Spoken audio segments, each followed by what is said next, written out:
Halo semua, perkenalkan nama saya Andi Sarul dengan NIM 0504 1282530027. Prodi Peternakan Universitas Sriwijaya. Di sini saya akan menjelaskan tentang hormon reproduksi pada ternak jantan dan ternak betina. Hormon pada ternak jantan dan betina berperan penting dalam mengatur proses reproduksi, pertumbuhan, serta perilaku kawin. Sistem kerja hormon reproduksi dikendalikan oleh poros hipotalamus, hipofisis, gonad yang bekerja secara terkoordinasi melalui mekanisme rangsangan dan umpan balik. Pada ternak jantan, proses reproduksi diawali oleh adanya rangsangan seperti sentuhan, penciuman, dan penglihatan. Rangsangan ini diterima oleh hipotalamus yang kemudian mensekresi hormon GnRH. GnRH berfungsi merangsang kelenjar hipofisis untuk melepaskan hormon FSH dan LH, yang pada ternak jantan dikenal sebagai ICSH. FSH bekerja pada sel Sertoli di dalam tubulus seminiferus testis untuk mendukung proses pembentukan dan pematangan sperma, sekaligus merangsang reproduksi hormon inhibin yang berfungsi mengontrol sekresi FSH.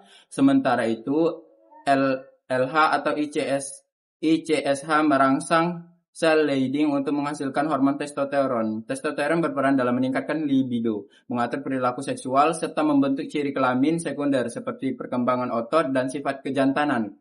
Selain itu, testosteron juga memberikan umpan balik negatif ke hipotalamus dan hipofisis agar reproduksi hormon tetap seimbang.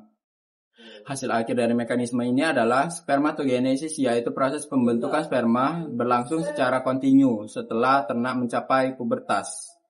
Selanjutnya pada betina. Pada ternak betina, mekanisme hormon juga diawali oleh rangsangan yang diterima hipotalamus, kemudian direspon dengan pelepasan GnRH.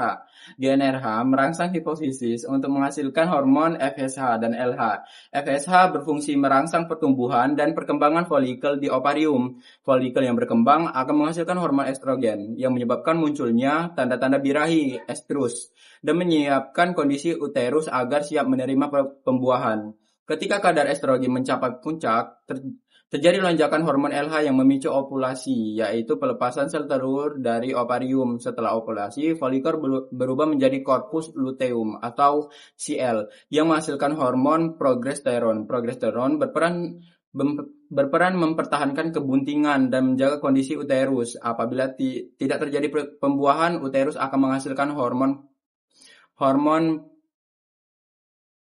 prostaglandum, menyebabkan kerusakan corpus luteum, penurunan progesteron, dan dimulainya kembali siklus estrus. Selain hormon utama tersebut, hormon oksitosin berperan dalam merangsang kontraksi uterus saat proses kelahiran. Relaksin membantu melonggarkan jalan lahir. Prolaktin berfungsi dalam produksi susu. Secara umum, sistem hormon pada ternak jantan bersifat relatif stabil dengan fokus utama pada produksi testosteron dan sperma. Sedangkan pada ternak betina, sistem hormon bersifat dinamis dan berubah mengikuti siklus estrus, mulai dari fase estrogen, birahi, lonjakan LH, ovulasi, hingga dominasi progesteron untuk mempertahankan kebuntingan. Itu saja yang bisa saya sampaikan mengenai hormon reproduksi pada ternak jantan dan betina. Apabila ada kesalahan kata, saya minta maaf. Terima kasih.